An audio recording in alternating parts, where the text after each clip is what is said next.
Okay, great. Hello and welcome to KMTV. My name is Nathan Charles. Weddy Williams is there in Maryland somewhere. Welcome to the firing squad. And on to this edition of the program, we are looking at issues from Liberia. What is happening? Liberian security apparatus kill protesters in Konje Grand County. We are going to investigate who did the killing, and we also look at what's happening to the tenure position in Liberia. Vice President Jeremiah Cohn and President Joseph Human Boyka government, they are getting at those in tenure position. What is going on at that situation there in Liberia? And we'll be going over to Ghana. Liberians on the Bujumbura refugee camp, they are in this area. What's going on? What stand the Ghanaian government is taking towards Liberians at the famous Bujumbura refugee camp there in Ghana. And months after they were booted out of office, the ruling Unity Party standard bearer, former Liberian President George Weah, reportedly denied access to the VIP lodge at the RIA. What's going on? Worst of all, the party chairman Moluba Molu resigns. We'll be hearing from all sides and we're giving you our opinion on things we've been hearing with the CDC.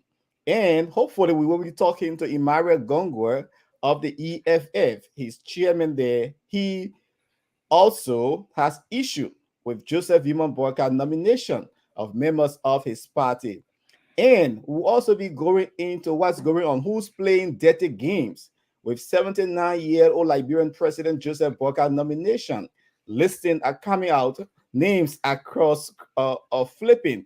Prince Moyi will be speaking on this issue. Weddy Williams, welcome to the firing squad. And we're looking at a lot of these things from Liberia.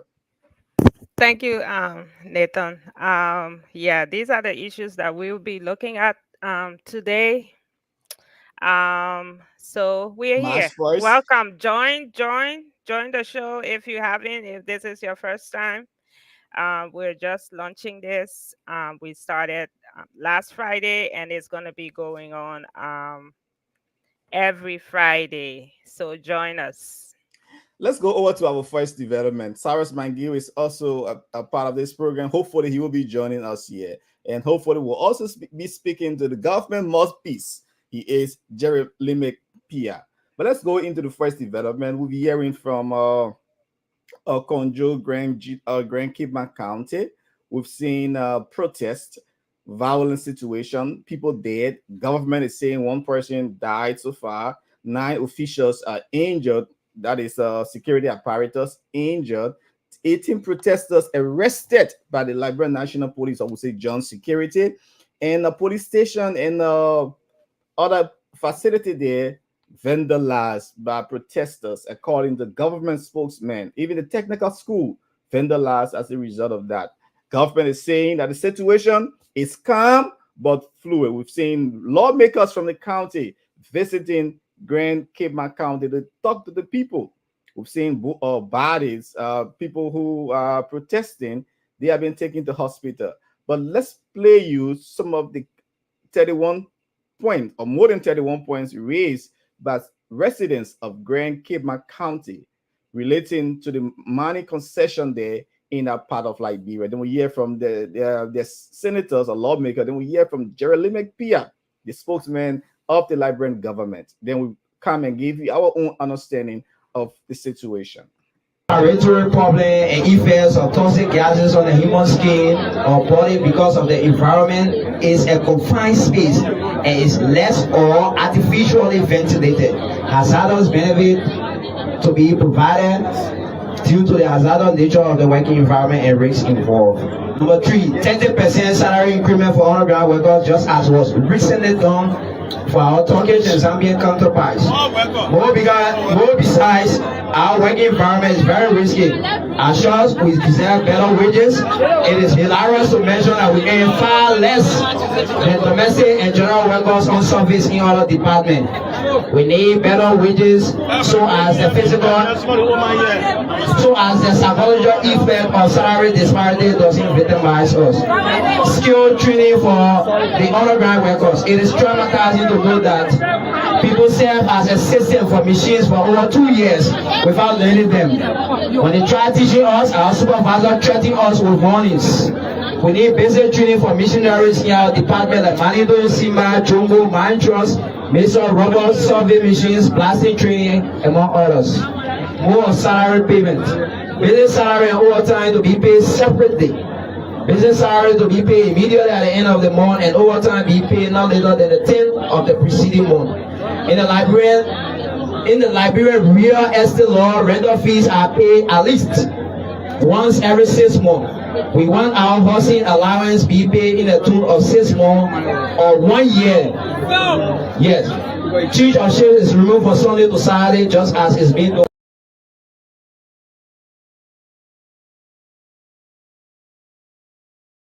Because these things cannot be resolved in this crowd.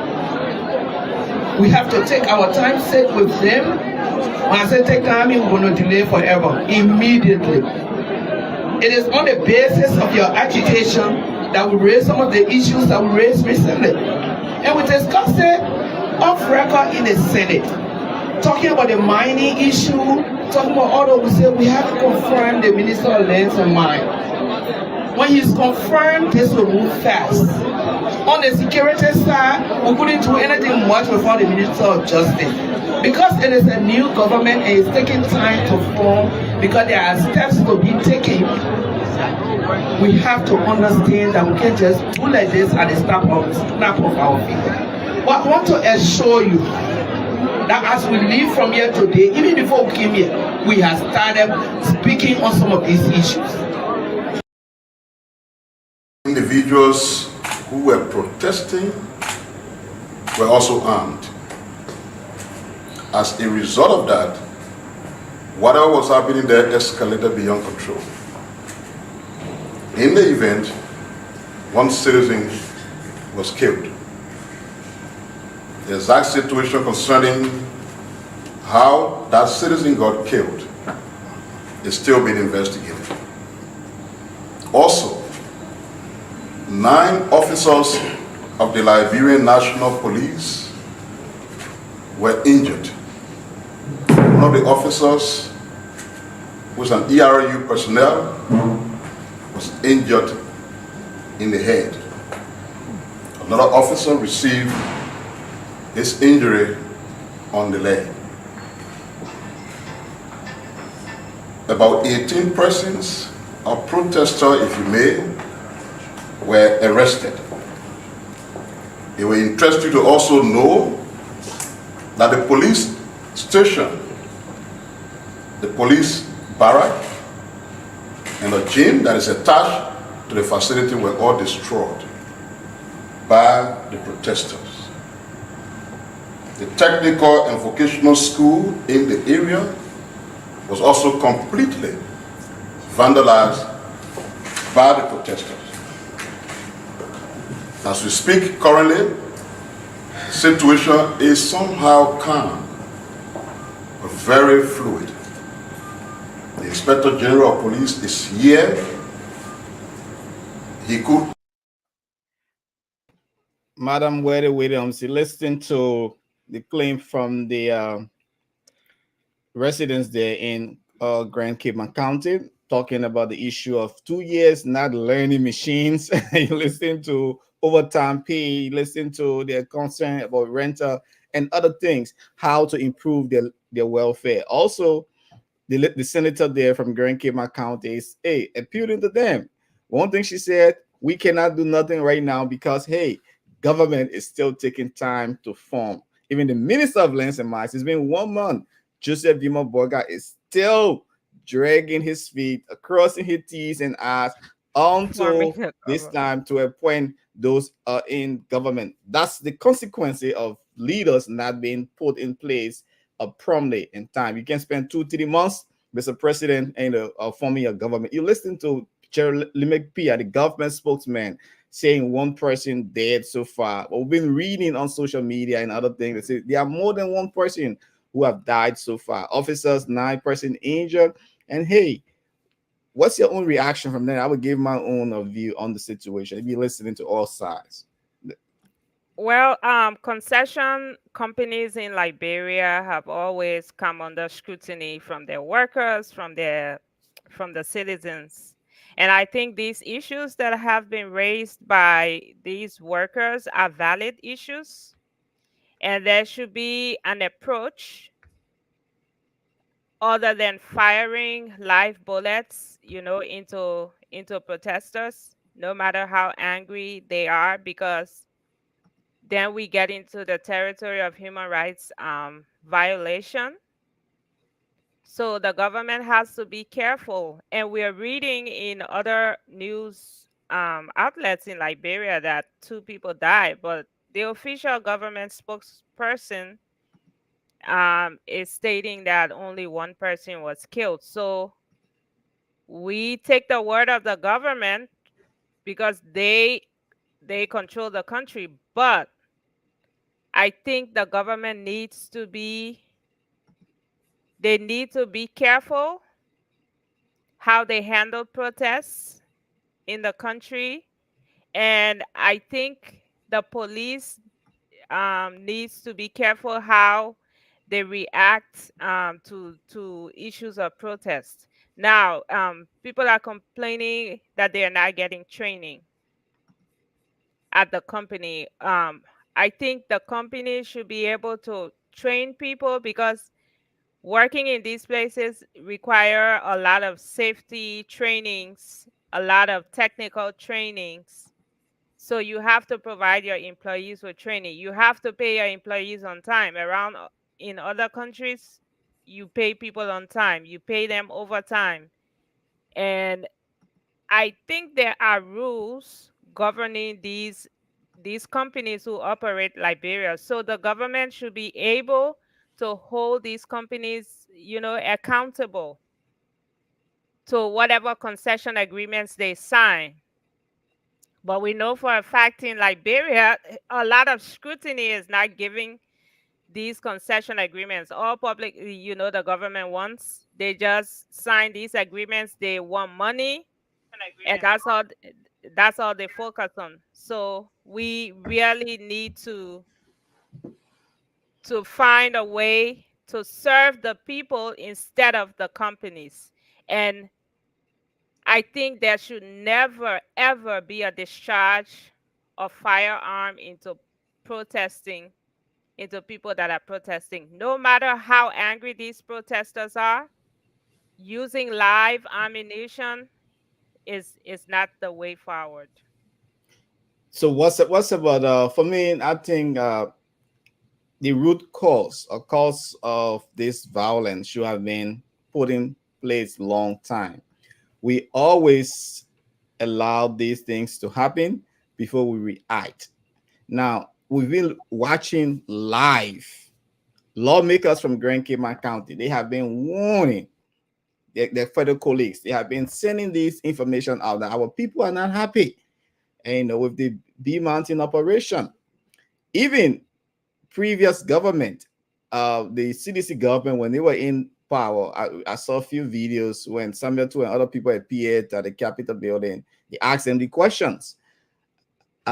Is B Mountain doing what they ought to do, living up to the concession agreement? Mm-hmm. And it was a dodging tactics. Now it left from the George Weah government. A few months into the Unity Party government, it has escalated. We're hearing from Jeremy Pia. He said even protesters had arms.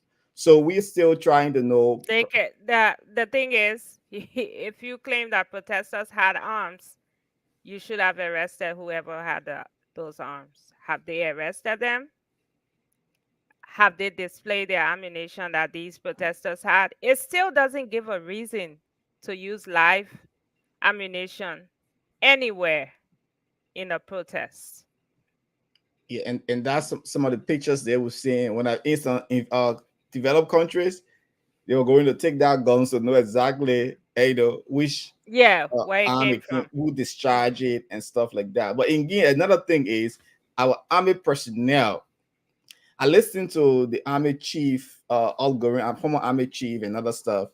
Our soldiers are adamant. They're just sitting in the barracks. So when they are on this kind of operation, they give them $5 or $10 a day. They belong in the barracks. They don't belong on plantations. They don't belong anywhere providing security for anyone. They belong in the barracks. And if the military is called out, it's for a reason. We saw what happened to Shaki Kamara in Yeah. West Point. In West Point, the military is not to get involved in civilian situations. There are military police, and those are people that are used during military junta operations. But you cannot take the military and deploy them on public concession companies with a constitutional government in place. Cyrus, welcome. What's your own reaction to government's comment that one person did, and we're hearing a lot of people died, protesters, vandalism, and what could have been done better to calm this situation from the George Weah era? Now, Joseph Imam Boakai leadership is confronted with this. Well, first of all, let me say good morning to you and good morning, Weddy, our people watching from around the world. Good afternoon if you're there in Liberia and parts of Africa where it's already afternoon hours. Let me begin by saying we must all condemn the acts of brutality on our people in any form or manner. And what we saw yesterday is something that should not be happening in this day and age of our democracy. Freedom of speech, freedom of expression, freedom of assembly, especially a peaceful assembly, should be welcomed by every government, every individual, every company, whatever the case may be. Those people that were reportedly killed yesterday, we were hearing about 3 casualties, but like you put it, the government is reporting at least 1 person. Whether there were others that were injured, we are yet to get the full report. I don't know whether you saw that release from the Liberia National Police talking about bringing those to book that caused the riot to happen and the stand up in that area. But again, we are always on the verge of reacting than being proactive. Like the both of you spoke earlier on a sporadic situation. It was not. This is something that has been long running. We saw the deploying of the armed forces in that area to protect a concession, whether it is constitutional or under the laws. That's one thing we all got to look at. Or is it somebody's pepper bush in our Liberian language, or palance, that people will have to go and protect? These are the things that we always talk about, the issue of oversight from the 103 people sitting there on Capitol Hills. Yeah. The executive headed by the president should report to you. There was no point in time where anybody tested the issue of bringing the president before the legislature to answer to some things. No. Now we see Representative Foko and others are talking about impeachment proceeding against Mr. Boakai, who's less than or a little close to a month in power. We did not see it during the Weah's administration. These things happened and was swept under the carpet. President Weah was the head of state, but there were key actors who made decisions. There were advisors, whether it's political advisor, legal advisor, security advisor. Those people, I don't think, made the right decision in the interest of the country and their boss. That's why we are where we are today. So it's just a spillover from the Weah's administration, but now is before the feet of Boakai and his team. They now should find and craft the way to hindering situations. This is not the first in just a week. We saw what happened on the UR campus. Students being chased from one point to another. These things were happening. And like I said the last time, the AFL women who protested, causing the shutting off of a constitutional program, the Armed Forces Day celebration, celebrating the men. This is the second major protest in less than a month. So I was just drawing this weather to say, if the AFL women did what it did and got away with it, shut down a major program, it was a test to the Boakai's administration. Now let's see what's coming out of Bear Mountain. It's worrisome indeed. To watch the videos yesterday. I don't think we even got the guts as a professional athlete to even play some of those videos that we saw trending on social media. People parading with their body in the middle of what happened. Homes gotten damaged. I saw a lady crying for her business place. Nearly got broken into. There were places that were looted. Worst of all, the government laws as well. With the police compound there, getting burned down by protesters. But again, when you push the people beyond their limit, this is what you get. It is time that the people who went over there yesterday, the lawmakers, do not just go for the camera's sake or for a bluff. It is time that they craft real laws or bring these people to book. What are those things you plan to offer our people when you came to tell us you want a concession in that area? Why can you provide those things for the people? Why will the concession companies be doing blasting in areas where people live? Safety issue, environmental issues, are they being looked at? Or is it because they are in the interior or they are putting money into the budget through whatever money they should be paying to the country? No, but their social responsibility remains paramount to the people of Grand Cape Mount, not just Grand Cape Mount, but the Western cluster as well. These companies in these regions will need to step all their games, and it will not happen where they need to. It will not happen until our people who have the direct oversight, you know, uh, uh, do their jobs, and those in the executive make sure that these concession agreements, whether it's from the WIA stamp, the Ellen stamp, there are a lot of concession agreements that need to be looked into. We saw Amara Kone, Senator of Bapolu, talking about those things. But now you are in the hot seat, Senator. You are at a seat where you can call on your people, you Yeah. know, to come and speak before you, make decisions. You have the power to cast vote of no confidence in appointed officials of government. We And saw that and in and the Justice Salute Cape administration. Mount, that is just a stone throw from where the senator's representation is. Yeah, so And I mean, it's at their feet, and until we can come up with these things to benefit the lives of the people in those areas, education, health, sanitation, and just basic necessities, we will continue to see these things happening, and the Barker administration will have to make sure they can put into place the necessary means to negotiate, other than making things to go worse than what we saw on cameras yesterday. Okay, we also seen news coming from yesterday. We've seen another protest in Bobolu County. The Chico mining site in Bobolu district is in this area. Citizens are not happy. They want the implementation of the Mineral Development Agreement, which is the MDA signed in March 2022. So there's a huge presence of police there from yesterday. So indeed, we've seen I, And pockets. I just I was just I, talking about Senator Amara Kone is not in his yeah, backyard, and and we talk about the spillover effect of Mhm. these Yeah. things. And the Bar Chico situation was one thing Senator Kone amplified highly in his campaign. You know what he could do, what could be changed. He spoke about that situation when he visited Minnesota, the Bar Chico, because there were Bapuru citizens or Western Cluster citizens who were at that town hall meeting, and they raised some of these issues. Now, Senator, you are in a seat. It is time that you work in the interest of your people.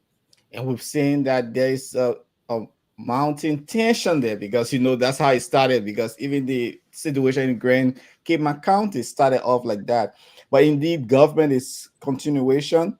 There is no need. That's why you listen to the senator from Grand Cape County, Vabla, something her last name, and she stressed because the Joseph Human Boyka leadership is dragging their feet.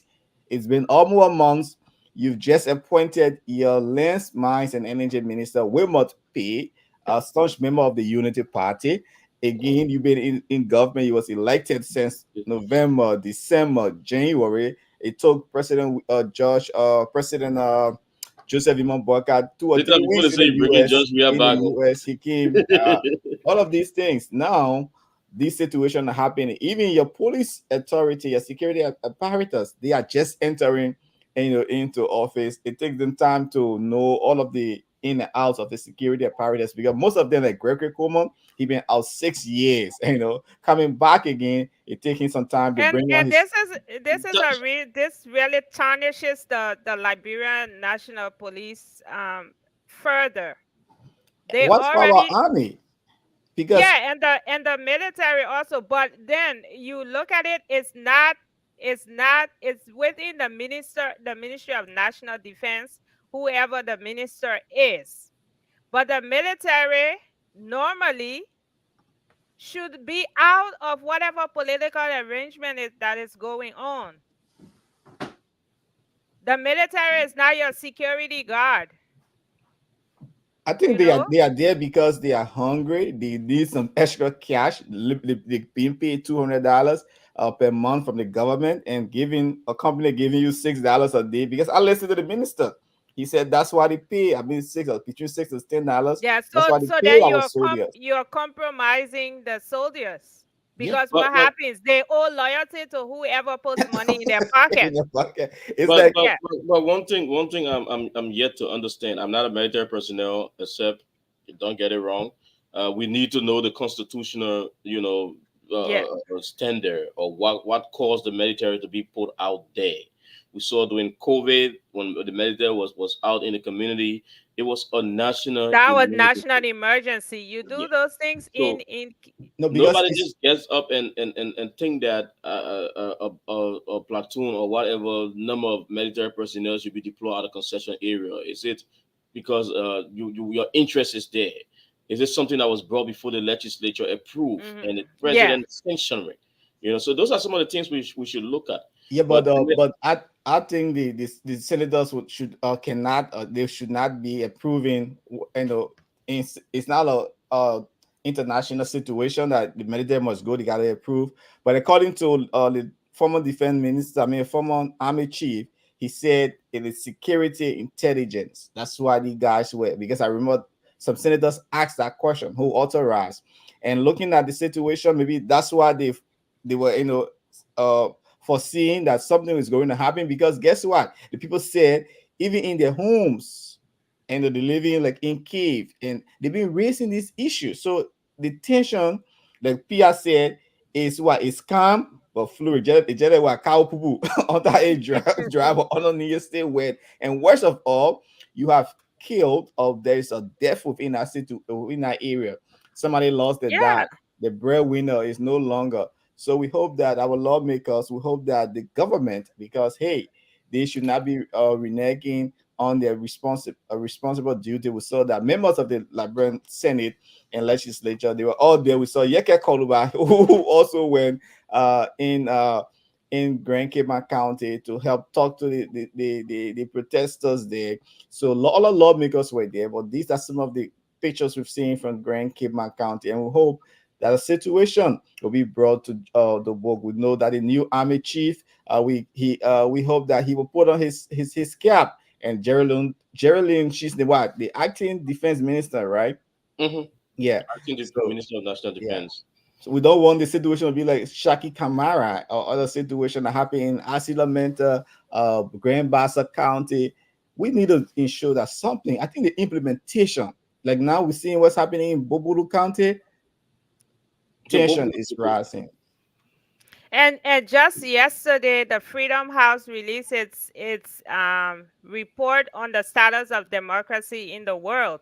And Liberia was one of the top countries that they stated had made a lot of progress in terms of democracy. And a day later, you're shooting protesters um, who are protesting against a concession company that's not even putting the interest of Liberians in the first place. So if you are not even allowing these people to protest against a foreign concession company, why are you Why are you a government? What is the interest you have? Do you have more interest in a concession company than you have with the interest of your citizens?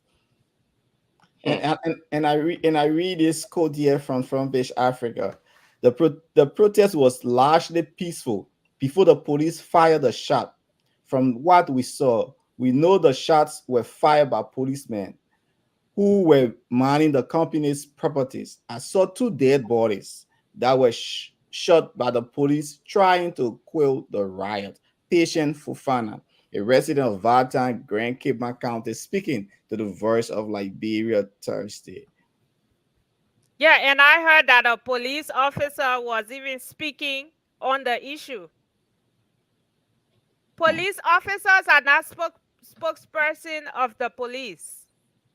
You are not authorized to speak on behalf of the police. The police has its press department, and it should be authorized people who speak on issues like this. So Gregory Coleman has to get a hold of his officers. Hmm. And that's the chain of command you're talking about right there. Who should speak in what situation? You could be providing, a different picture to the public than what is seen live. And Yeah. the thing about social media, the addition of social media to what we do today. You can be saying something in your press conference, and a live video is showing a practically different thing of what's happening. So these officers will have to be careful. The issue of hindering information and how they are disseminated to the public should be strongly coordinated, because Yeah. the Minister of Information cannot be saying something different. A police officer is saying something different. The presidential press secretary is also talking a lot, Something saying else. saying different thing. Whether she's clothed with the responsibility of talking about what's happening around the presidency or the government in general. So these are things that, I mean, the information arms of the government will have to coordinate and make sure that the right information is given out to the public, because social media is the first hand of citizen journalism right now in our country. Yes. Everybody with a little cell phone can tell the real story before you even coordinate your media team to know what's going on. So the issue of human rights violation, like you're talking about, where these are the tracks that those international community groupings or whatever who monitor these things will start to follow. In the first 30 days of your government, there was this situation that led to the death of one or two people, or that led to properties getting damaged, the government losing assets, people homes getting damaged. So these are things that they will have to look at keenly, because when they are tracked, when these reports start to come out, the Boakai administration will not want a bad grade card out there as it relates to human rights and the issue of violating what people are standing up for. Indeed, we pray that those who died or who are wounded, we pray that they recovered, and those families who lost their relatives, we pray that God gave them strength to go through this. Even money exchanger who were on the road, we heard that they received some script bullet hit, and other people who was just around the area. Indeed, when people are hungry, they will ensure that the rights they are fed with what is being taken away from their country. Let's move on to this next development here. It's it was trending the entire last this week. Months after they were booted out of office, the ruling party standard bearer and former Liberian President George Weah returned to Liberia.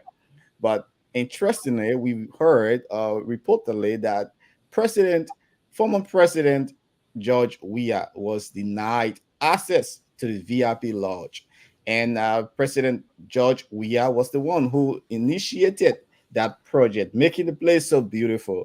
What went wrong? Let's hear from Senator of Maygibi County, a close associate to President George Weah, Senator Nathaniel McGill. He spoke on the issue. Then we come and give our own personal reaction. And we'll also look at the CDC. Are they falling apart? Chairman Moduba Modu resigns. What's in that forced him to resign? Let's listen to Senator Nathaniel McGill. The presidential lodge. How can you deny the man who built it? And besides that, he's just the immediate past president who just in less than 34 days or 35 days, he be out of office. When President Boakai was vice president, the thing what they call VIP terminal, that old thing out over Chancellor, they were using it. Everybody was using it. The president, vice president, former president, chief justice, pro tem, senior government official, even business people, everybody was using that small they play that dealer bill and call it VIP terminal. You know, they just renovated it to one of I think one small building and fix it and call it VIP terminal. The president decided, I will not look. This thing does not represent the country. Everybody can be using it. Even the president now, the current president, also use that same place.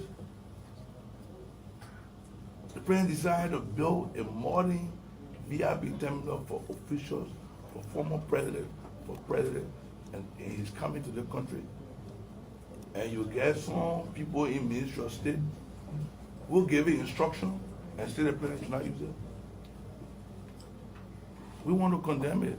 We want to ask for an immediate investigation. We want to ask President Baka and the Minister of State to investigate. In fact, this matter will be before the Senate floor. Our colleagues will join us. We'll ask the Senate, this is very serious because this threatening our democracy and the peace and security of our country. People don't understand. You know, our Minister of State, well, that building was built. So there's a history. I just explain the history behind how that building was put together. Yes, and the spokesperson saying, if for current president, who told you for current president? When everything was dedicated, he said for who the president? Was that the former president who dedicated it? He said was former president, for president, for the youth for president exclusively? No. In that building, there's a room for the president, and there are room for other VIPs. Because we constructed, we designed it, we were there. So, but you know, ask questions. You know, in less than 35 days, there have been so many mistakes from the executive, so many mistakes. And these mistakes are not intended to enhance the peace of the country, but rather they are intended to undermine the peace. I will hope that the president will pay and the government will pay more attention to the real things that will sustain the peace of the country. And the president, I know he's not aware of a lot of things because the last time the leadership of the Senate met him, we raised some issue with him, someone a legal advisor, some of the boys, someone not been, they not practicing in court before, they made someone a legal advisor. And this sort of sense with power, they don't know what to do. They need to be speaking to someone else who can guide them because too many. Senator of Margibi County, Nathaniel McGill, they're speaking on President George Weah denial of the VIP lodge when he returned to Liberia after months of safari and vacation out of the country. We also hear that you say safari. They may play with pigeons and having some good time with his close associate, friends, and wife. So I mean, it's time after hard days and weeks, months, years of work. It's good to take some time off and relax yourself and enjoy. But you listen to Nathaniel McGill, and what do you make? Should George Weah leadership be denied access? Meaning President George Weah, people like former Vice President Drew Howard Taylor, you know, should they be denied access to the VIP lodge? These are our states people. We still have responsibility to protect them. Even the government still protect all former presidents. So should they be denied VIP lodge? And what do you make of the resignation of the CDC Chairman Moluba Molo? Let's hear from you, Wendy. Well, what is the rule governing that VIP lounge? Is it exclusively for the president of Liberia? VIP. The current president of Liberia? Because if you look at it, former presidents, this is the problem with Liberia. We have no respect for our VIPs, especially the Unity Party. They had no respect for Ellen Johnson Sirleaf. I thought you were going to ask me on vacation. Yeah, I was on vacation. How are you talking? Yeah. So they had no respect. They don't have any ounce of respect for leadership, for their former leader, President Ellen Johnson Sirleaf. You see how poorly they treated her. So we need to have this thing they call there's something they call eminent statement. We need to have respect for our former leaders. A former president is a VIP. If you have an executive lounge at the RIA, there should be no barring of any former president, the president, the vice president, the Speaker of the House. All these people should be treated with respect. What do we gain, stopping a former president from using the VIP lounge? It just creates tension and division. The country is already divided. We had an election where the margin was so thin. It shows you how bitterly divided the country is. And what I have seen from the current government, I have seen a lot of exclusionary tactics. You cannot unite a country if you do these things. Because we could understand and we could talk about it, but how the ordinary Liberian understands this will be completely different. So you cannot. And I think what should have been done, the president should have immediately come out and condemned this action immediately and distance himself from it. Because it's not your personal property. Second of all, we had 12 years of the Unity Party administration. The executive mansion was abandoned. They couldn't move into the mansion because they feared that there was something in there that could eat them. So they stayed 12 years at the Ministry of Foreign Affairs. Now they have a renovated executive mansion that President Joseph Boakai occupies today. It was built by his predecessor. Then you say, oh, it's not his money. But he made a decision to build, a decision that the Unity Party refused to make for 12 years, including that VIP lounge that they are holding on to like a trophy. So I think they need to stop these kinds of things, because it further divides the country and it shows that these people are not here to unite us. Cyrus. Yeah, let me pick up from your last line where the issue of unity.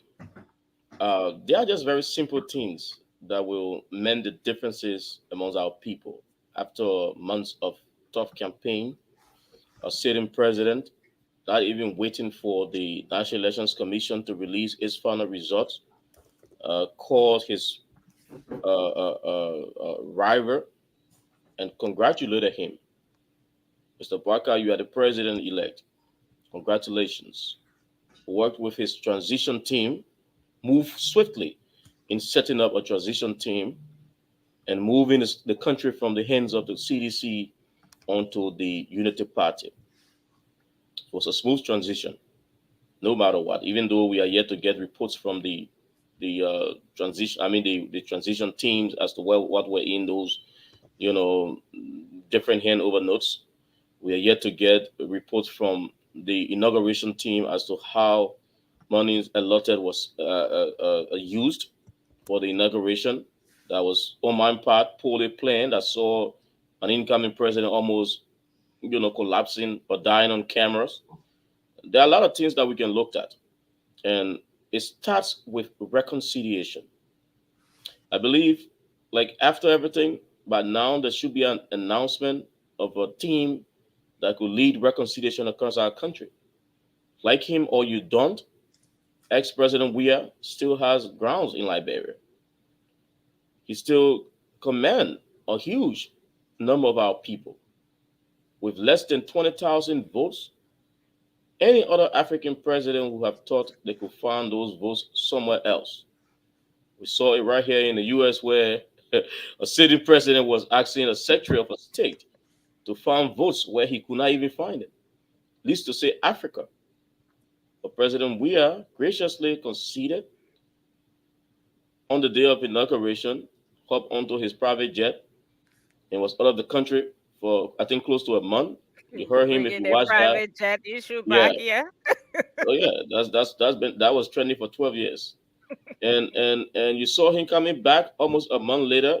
If you watch that video, I hope we can roll it, talking about how he's back to mend his party, and he was on vacation with his son and family, and coming back into the country to deny him. I know there are claims and counterclaims. It's like the kids here would say hot potatoes. The guy that's doing hot potatoes leaving from one hand to another. Hmm. Now we listen to the political advisor to the president, Madam Mandela Cooper, talking about it was not a decision from the highest up, like Benny put it, but could not Now, state. now this issue, Magdala Cooper is political advisor. Is she a spokesperson for the government? Well, that's another story. But she was quick to jump on it that it was not an authorization from the higher ups. So who authorized that? And we see an acting RIA head who was recently on a local TV and radio talking about the issues at the airport, how a lot of people are there are from the other side. You as head of that place referring to people as from the other side of the political aisle. How are you going to unite and work peacefully with the people over there? So I think this is just like he said clearly. In the coming days, they will see what will happen. Days later, we are seeing this. You know, it is sad on our part. And BA as a maid, that was the last project President George Weah dedicated on his leadership, was the RIA new VIP laws. It did not say presidential laws. It says VIP laws. And from my understanding, except somebody else will tell me something different, even the old VIP laws was used by every VIPs, whether it was officials of government, people coming to the country from different countries, officials that could not go through the common area, were using that VIP laws, the old VIP laws. The only difference that was there was a room for the president, the vice president, and other people whom the executive field should use. And I think at the new VIP laws, it should be the same way. There should be a special suite for the president Yeah. that even President Weah will not attempt entering except Yes. President Waka is there and is waiting to receive him or is opening his arms to say, let me Yeah. meet Weah at this place.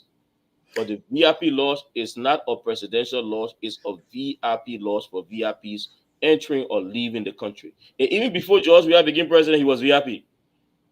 Yeah. So he used that old VIP laws. Madam Salif, out of her presidency, was accorded all of the respect. Ambassador Barker, out of his vice presidency, was also accorded all of the respect. I remember him saying one time, we used to come here to visit me. I would tell him, man, you're president now, you need to stay to your house because they are just stone throw from each other in rehab. So why can't people now see the need for unity and forget these petty things that will further divide our country? No matter what it is, Liberia is divided into two, the blue region and the green region. It will take unity and strong programs that will bring those regions together and get one Liberia. If we start to dwell on these petty things, we're not going anywhere soon with it. We'll see more tension in our country. I mean, for me, I think we just need to do investigation because sometimes some of the instructions are not from the president They're or not from from the hierarchy. president. It's from those who are working there. It's Yeah. like, you guys been from the CDC, you've been here to the airport 6 years. It's our time that we're about to show you. We'll Yeah, see what but happened in then the other area. that's where you see leadership, Nathan. Fine. The president coming in right away and saying this is unacceptable. But again, Joseph Bima Burger has had a track record of taking things easy. The example is his government formation. It's taking him close to 2 months. He's the person who take things easy. So I think leadership style, everybody has their Now leadership style. you're taking things easy, and it's having a bad effect on how you run the country because public perception. Yes. Public perception, that's what ruined the re-election of the Weah administration. Public perception. That is one key. You have to always get it right. Responding to these issues quickly because fighting over a VIP lounge. This As is common like as a VIP petty. lounge. Yeah, Yeah. this is not a serious issue. Yeah, but So it becomes serious because if the yeah, but people, it becomes serious when you are silent. So people assume, the Liberian culture of assumption. People assume, okay, you're silent. It means you're supporting You're in favor this. of what's happening. Yes. And okay, let's and go. and and Let's the mis and disinformation coming from who should be speaking on behalf of the executive mansion. You have a presidential press secretary, but then you have the political advisor, the legal advisor, the other Yeah. advisor speaking on different I things. mean, that communication sector, everything is still information. They will take maybe 2 months or 3 months to go about that. But this is what So, former, with this that, is what it clearly presidential shows press presidential press secretary Kula Fofana said. Former President George Weah was never denied access to the VIP lodge at the airport. In fact, he was welcomed with open arms. So Yeah, let's but move to this. that was misinformation. Eh, I didn't. le- She didn't get it right. I think she Kula is a fine. She's a fine young lady indeed. She started on a very good footing, but she should be taking time because you can be caught up in the moment. I think let's that was move in the moment. Let's move over to Moluba Molu. Moluba Molu has resigned from the CDC. This came a few, we say, minutes, hours, day after George Weah arrived in Liberia. What it means for the CDC, the chairman, he's been speaking, saying that his words or his ideas that he put forth to the George Weah leadership, George Weah was indeed a dictator. He did not allow his view to be heard. What do you make of the resignation of Moluba Molu? Is it a good sign for the CDC? I think Molu should have resigned before the elections. Resigning now has basically your party lost the election by a really thin margin. You, as party chairman, should be out.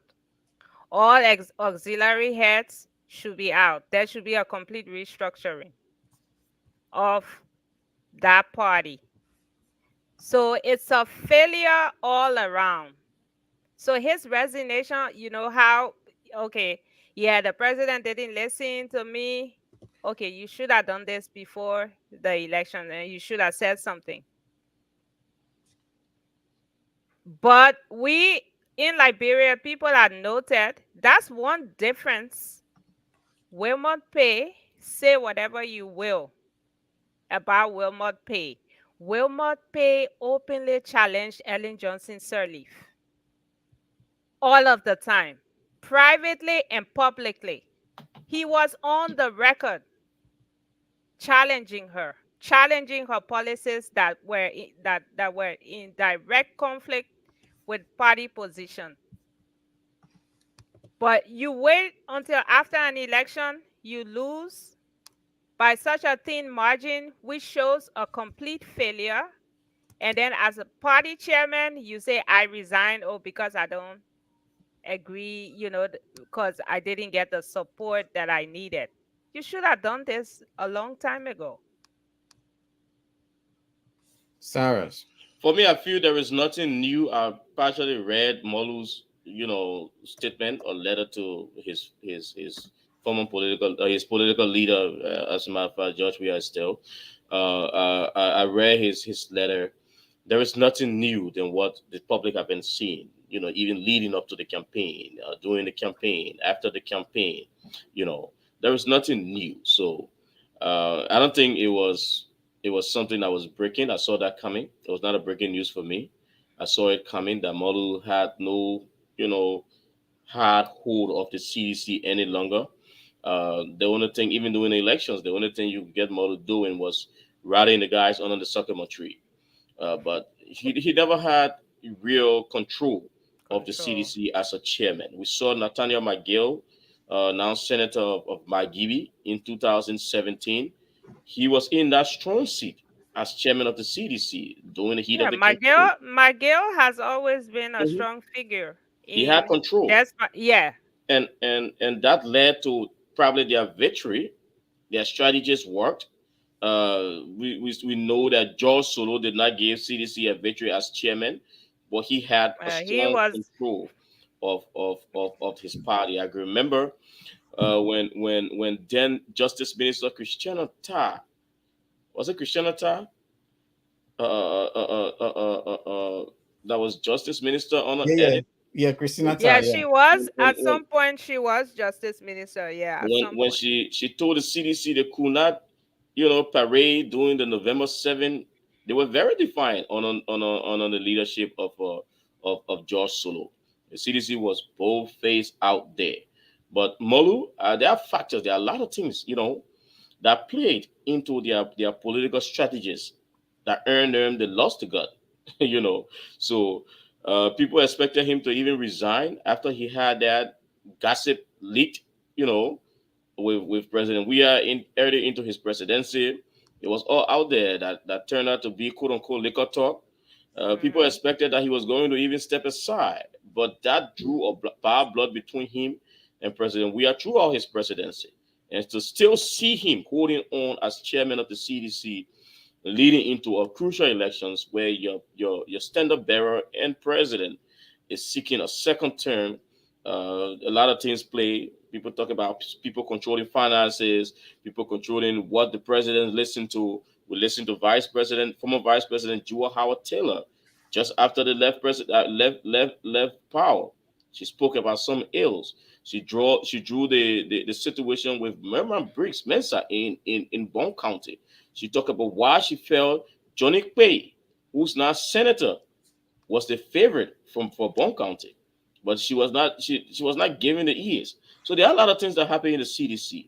And if you listen to that interview with President Weah at the airport, former President Weah, when he returned, he's talking about being back to mend his party and put things back together. What it will work.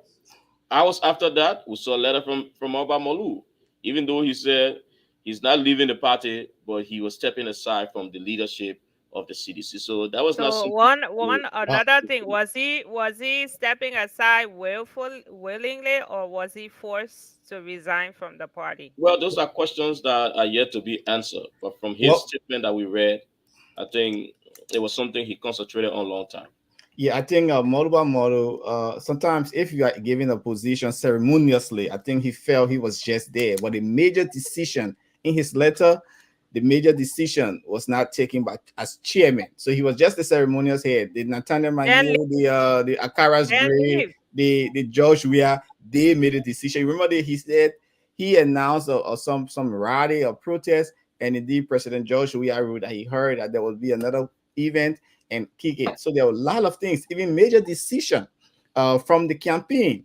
Those who got some big money, West Samuel too, and other people gave some big money for campaign activities. Model Model felt that he was not involved in that. His story with issue of trust. So indeed, Model already had trust issue, but the Yeah. CDC had no And one. why he was kept in his seat Yeah, but this is leading CDC. to a major election? Yeah, so why did the CDC leadership kept him in the seat as chairman? Maybe they wanted to, The thing is, why did he not resign? If this is not a best fit for you, get out of it. sometimes people want to test the Why? water and hold on to it, but he felt that hey, indeed, you can't give somebody power. The CDC itself should know that you can't give somebody position and you do not let the voice be heard. Some people will say, okay, I will keep pushing. So if George Weah is only making a decision, Nathaniel Magee, Akaras Gray only making a decision for the CDC, and Model voice is not heard, he felt betrayed by the way. But let's move on to the next point here, the issue of this Yeah, 10 years. but my thing with Molu, and let me stress it, compared to Wilmer Pay, you have to stand up and speak truth to power. And Wilmer Pay did that for the entire 12 years. Even though it cost him, he was challenging the powerful Ellen Johnson Sirleaf. You have to be strong, and you will create that power within your political party if you are able to speak up. But normally in Liberia, if the leader says something, everyone follows. No one wants to disagree. So now here we are. Yeah, we are. So let's move on to our next topic. Let's go first into who's playing some dirty games in Joseph Human Boycott leadership. We've seen names surfacing. They are recording names. People who we heard that President Boycott had no idea had the names got on his appointment list. So things are going around. One person is being accused, Prince Moi. He has been speaking. about the situation, because we heard that from the health ministry, a lady was appointed, another person appointed from Nema County.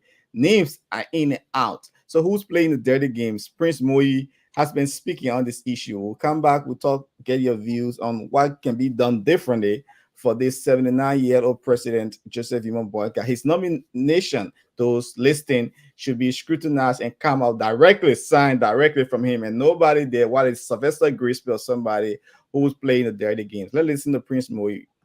For people to usurp, to attempt usurping the function of the president, and they try to scapegoat, and some people in higher places. We have heard the like of Gonquet. We have heard the issue at the transport ministry, where 2 presidents were nominated to the same position. We also see another 2 presidents nominated to the labor ministry as assistant minister for 1 position. So these mistakes, you're trying to solve it at the level of the executive. Don't accuse, I'm not there. And I cannot influence anything of that magnitude. I am not the secretary. How can I switch a document that is not going in front of the president? I can't do that. How can I compare the president and to change name that has been announced? I can't do that. But if the president feels that that was not the name that was associated with that position, he has the right to correct it. So who's playing these dirty games? We're seeing that Prince Moi been speaking out, and we heard names. EFF, also Imara Gongwa, who's supposed to speak to him, but as I learned, he's at the executive mansion. We'll be speaking to him briefly, according to information. Right, they're trying to hush him up. We're still trying to get him, but he's currently locked in some meeting with President Joseph Imon Boyka. So hopefully we'll speak to him on our next edition. So other names, the EFF, we saw the names came out. He said, no, I did not send this person for this position, Steve Koluba and the chairman. Now you give them this position. Also the labor ministry, 2 names coming up, same position. Transport, you listen to Prince Moi. What's going on? What you been hearing from social media and from your own sources? Cyrus, let's kick off with you today. Well, I'll tell you the truth, guys. With what's going on, I think it shows clearly that the broadcast team was not ready to kick the ball rolling on day 1. As we speak, the completion of the appointment listing is yet to happen. There are still people waiting on the sidelines to hear their name. My good friend George Lobo is still in Monrovia. I think he's one of those who strongly campaign with Boyka. We are yet to hear the name of George Lobo. There are other people who believe that they gave this rescue mission their entire strength, their hard-earned sweat, their finances. Some of them have not even been touched. It was literally, we heard the name Appeton surfacing, on a board. Somebody who came third in the elections. Mystery man is now on a board. Not even a key place that you command the day-to-day, actual that other political figures will seek. And yet he's just getting on a board. There are a lot of people out there. So it comes to, the issue of the collaboration, the coordination, people who came on board in the second round, how can they get fitted? They have their own personal interest. You listen to the tough talking Nema County Senator Prince Johnson. He's fronting for his Nemba people. There are other people. So it will take a lot of haul. But again, people will have to be earnest to our 79-year-old president. The old man cannot be resting and you're there swapping names overnight. And then when we wake up, there's a huge list, the last list. I believe President Boyka took his time to even go through those 150 names. You just come up with that huge list of appointees with a lot of flaws that like people are claiming. There are people with 2 names to one appointment. Who's thinking or who's concluding what? I think the last hands that this list or the list should be coming from should be the chief of staff of the president. That's the Minister of State. before it hit the office of the presidential press secretary for public consumption. So honesty will have to be something of a hallmark if you are to serve the people of Liberia. It has to be coordinated. We saw their cabinet retreat, this, I think, second yesterday or so. Whether these things were brought to the table before these people, what are those things that Mr. Boakad is looking for in his team? Are they going to sign their performance, contract that will be reviewed by the president periodically, or whatever term they're thinking on doing it? So these are things that people will have to be real with, not what we've seen coming out of Prince Moy and others. There are people with disenchantment. I believe there are other people that are still quiet, yet to speak. So these things will have to be addressed, or else it will continue to be side attraction to the government. And the time you would take to be responding to these issues, you could be using that time to do the business of the Liberian people for which you were elected. Well, I think that this situation is solely at the feet of the president, because the president of Liberia makes these appointments.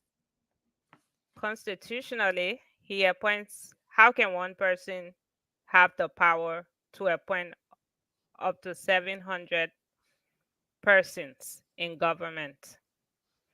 There's no capacity to do that. So basically, members of the cabinet, that's basically what he might even have control over. And we have seen from time to time, counties, people have interest in elections. Political parties have interest in these elections. They put names forward to the president. Maybe he agrees, maybe he disagrees. Now, with the issue of Prince Moy, because he represents a separate branch of government.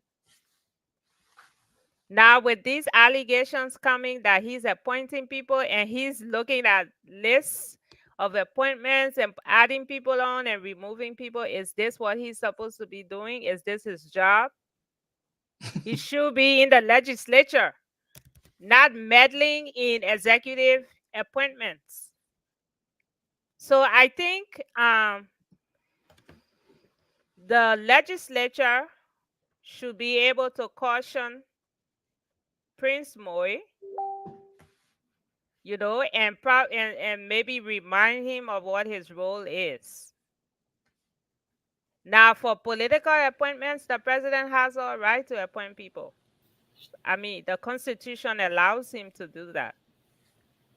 Whether he appoints someone from the market, whether he appoints someone who's not qualified to do so.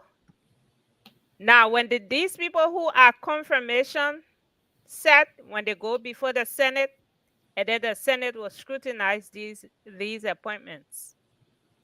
But other than that, there's nothing we can do. But if you have a member, how can you be a member of the legislature interfering with political appointments?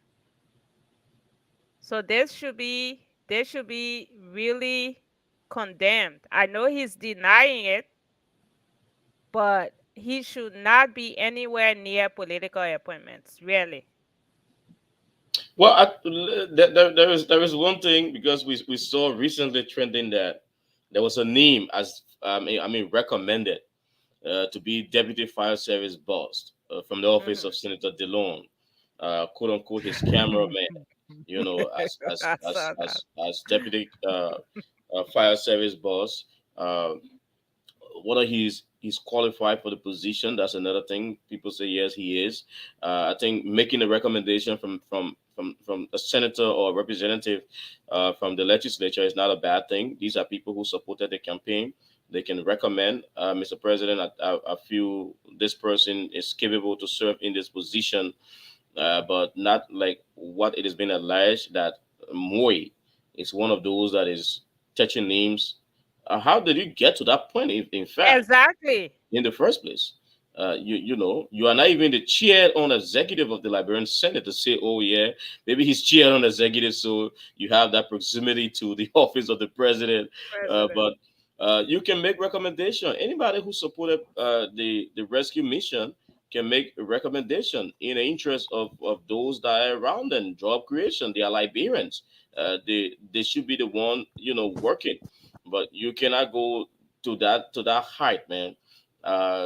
It diminishes your role as a senator. You should be there thinking about what the people of Bond County need and how you can push before the presidency Bond County's agenda or before the legislature of Bond County's agenda. Not going that far. You can make a recommendation, Senator. It is your right. You can recommend, but I mean, let the issue of a vetting. I don't even know whether they have a vetting team in place to vet these names when they are presented to the executive mansion, whether it's from Senator Prince Johnson, who's pushing for Nima County, whether it's from Jeremiah Kwankun, the vice president, who's also pushing for his Kingsman, whether it's from other areas. We see a lot of Lofians already benefited from the broadcast appointment. A huge number. We saw the Bapuru senator cry on Facebook that he was yet to see anybody from Bapuru being appointed into key position. Maybe now it has happened, but I mean, there should be a government of regional balance than what people, last at George Weah's administration for 6 years with the southeastern guys and women being appointed more in his government. Now is the time. What you preach, we should see them happening, other than people just crying here and there. Yeah, and this is also, let me add, this is also influence peddling and a recipe for corruption. A lawmaker should not be involved in any way in situations like these. So we need to call them out. Yes, but you see, that's the situation with Liberia. Sometimes you have to put people, you have to lobby. We call it lobby. You have to lobby for people, influential people in certain sector. The health sector, like Prince Moyu. Everyone would want for the health minister to come from your area because that person makes decision. But it should not be the case. But in Liberia, everything is the other way. People put people in position based on the trust, So we see that. We hope that the right people, and when they come into the position, that they will serve the country as a whole. And like we were saying, we're yet to see people appointed from the southeastern part of Liberia, River G, and Maryland, other areas. They are there. We've seen John Ballard, all the people from the southeast around Joseph Imam Borka. He's still dragging his feet to appoint them. We've seen protests. Even the superintendent of Grand Gila County, the guy they appointed Gray or something, it is Grant. We've seen protests at the Capitol building today. So we've seen what's going on. Grant, former Representative Grant. Yes, what's going on in Liberia. We hope that things will be settled. Now let's move over to this 10U position. Time is fast spent. 15 more minutes. Let's at least we can do 2 minutes wrap up. Then we go to the other topic. Yeke Kolba and all of that speaking against this 10U position. They want President Joseph Boakai to quit moving 10U position, people in 10U position from in office and replacing them with his colleagues. So listen to Yeke Kolba when he went at the National Fishery to protect Emmett Glasgow, who is also on the needle to be booted out by Joseph Imam Boakai. Where they got 10U position will have to be protected under the law. Let the people use the law to take the people out. We just say to the madam that if the police cannot provide security for her, we will provide security for her. In any way, don't ask me how. In any way, should be provided security. We change government not for the wrong thing to happen. If we bring government for the wrong thing to happen, then we have to protect our people. We are lawmaker. I'm a lawmaker of the Republic of Liberia, not only district number 10. So we want to send this as a caveat to this president. Mr. President, please use the law. Yourself have gone against the code of conduct. You should remember that. Remember yourself have violated the law. So when you're running after people that have violated the law, you should look at your back too. We will also use the law to bring you to check. We will be going from place to reassure the people that the law will be the law. We didn't come here because we have interest in the place alone. We will go to the central bank, we'll go to the LTA, we'll go to everywhere they got tenure positions to reassure, to give them the assurance that when Representative Yeke Koluba on tenure position. Let's hear from you, Weddy. What do you make of Joseph Boakai kicking out George Weah people who are on tenure? I think it is unlawful because tenure is protected by law, except for the Liberia maritime, whatever that maritime thing is called. That is the only, because they tried to remove it. They went to the legislature and they tried to say, okay, because we had this same problem with the Weah administration. They were also trying to appoint people they're trying to remove people who had tenure positions and replacing them with other people that the president wanted to appoint. We saw what happened at LEITI, where this person took armed security or police to remove his predecessor from office, and that's the case of former Representative Gabriel Yinka. Yes. So, and we also saw at the level of the International Maritime Organization with Isaac Jackson and Moses Owen Brown.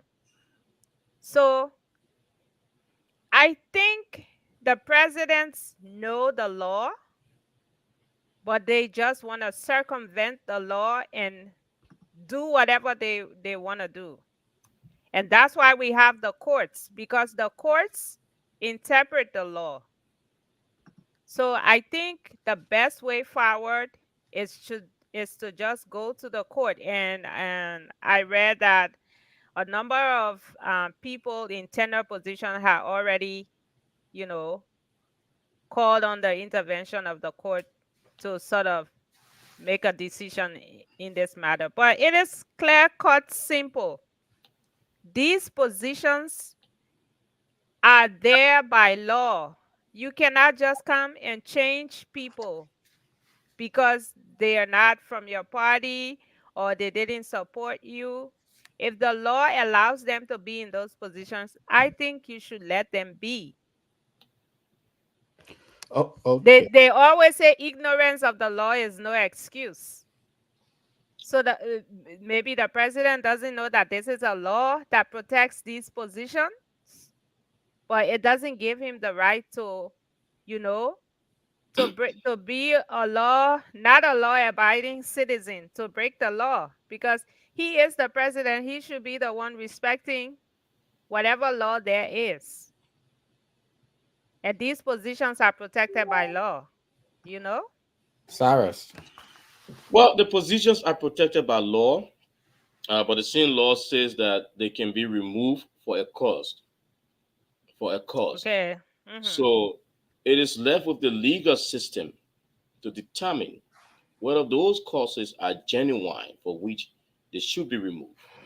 Every president who comes to office will want to work with people who will say yes, sir, or yes, ma'am. We saw the issue with John Malou. When John Malou was appointed, he was the darling boy of the Ellen's government. When he started to unravel and unearth corruption in different other reports, he was the sour lamb. When his tenure got over, Madam President clearly said she was not hiring him anymore. But his tenure as Auditor General of Liberia was over. There are arguments in the corridors of powers that be today that these people who have been targeted, for instance, all of the board members of the LTA have been replaced, some of them with different number of years. I understand some of them they've gone to court. All of them went to court. I think one or two of them withdrew, whether it was negotiated, withdrew already. The others are still there, feel that they should test the court system. That's the right way to go. If you are disenchanted, seek the law. And whatever opinion that will be handed down in these cases will be laws on our books.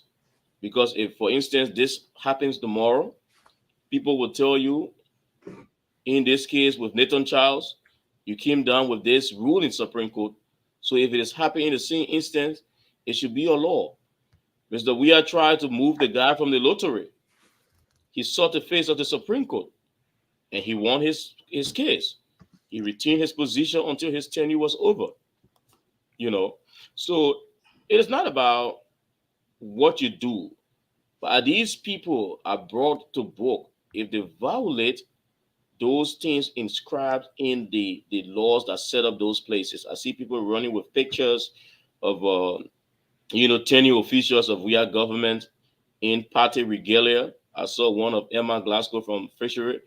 I saw them parading with the photo of Eugene Nangbe, who was the then Maritime Commissioner. We saw Israel Akinsire and others in their campaign gears. Whether those things violate their tenures or positions, it is only the Supreme Court that will interpret, what the law says. I think based on that, Eugene Nangbe was the first to resign his post to step away from the entire noise in the market. But the reason why Eugene left is because the Senate ejected that particular position. Okay, so maritime is not covered by the law. So with others that are covered, if you campaign and the law says that you cannot campaign, you should be clear, like ambassadors should be, foreign diplomats should be void of politics because of your role as a diplomat. If that's what those positions call for, only the Supreme Court will interpret. And it's good that people test the law. Yes. Other than people just other people will just gather their bandits and people who listen to them to go and protest, to go and hold placards, disturb. Nobody wants the situation that happened with then Gabriel Yinka and his predecessor. Nobody wants that in Liberia nowadays. We think people should really seek the legal route, and the right thing is interpreted by those people sitting on the bench of the Supreme Court. Okay, so for me, I think the situation with this tenure, we need to ensure that the essence of that position tenure is to ensure that that person is independent. And again, if you look at it on this side, look at on that side, people coming in, they want to protect, they want to put people around them who will protect the civic. You have nothing to hide. You always open up. So and those are lucrative positions. And again, it's hard to say because these same people who are intended could be leaking information out to their own party, their own loyalty. So it is hard to say. You want to bring people. Look at the LRA. Look at the fishery. Look at the maritime. You want to bring people who you chose. But again, that's government. It's not about you. It's about the system. That's the same thing with the civil service. When they come in, everybody bringing the secretary, they bring in the special assistant. There is the public affairs official. There is nothing, no system in Liberia. The system is about me, myself, and I.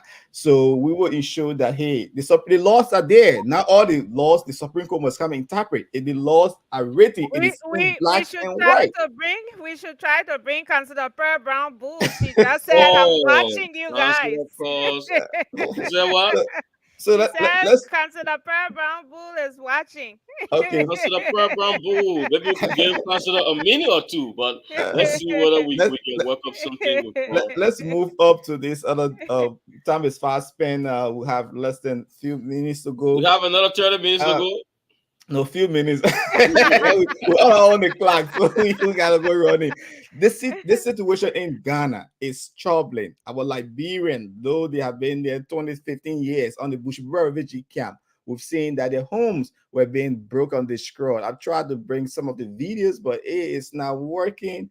It's not working. So we've seen that this week, the Ghanaian authority went on the camp, destroying the homes of our beloved people. That's the situation there. I couldn't get the video we can playing, but that's the camp there, the Bushbury refugee camp. There was a video shot by a Liberian there, Joe Dennis, who sent that to me on WhatsApp. That's just early morning, and we listened to other media. It was so early that our people, some of them went to work, they were in their homes, and earth moving equipment came busting down their homes there on the camp. We hope our government can intervene because they are still Liberians, and these are people who have been there for months, for years on the camp. That's the air moving equipment there, opening homes in Ghana on a zero refugee camp, and nothing is being said from the government. The embassy is right in Ghana. We hope that they will intervene. These are Liberian. They have children. They have ties with Ghana. So, what do you make, guys, of this situation in Ghana? Well, Nathan, just before we go, let's see whether this will. They spoil my house. I got 4 children.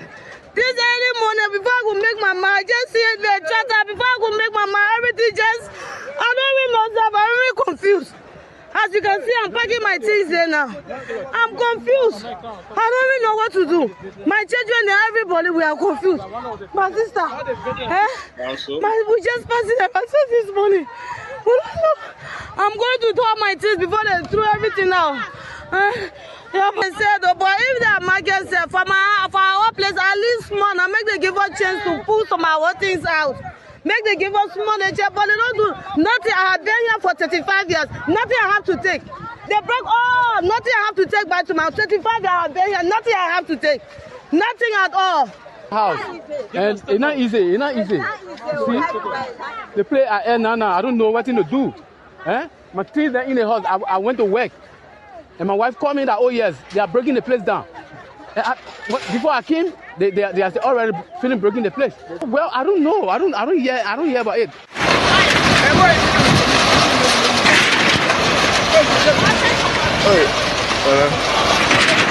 Four children in Ghana, and they are breaking the houses down. It's not easy. Even the neighbor giving us chance to even pack our things there.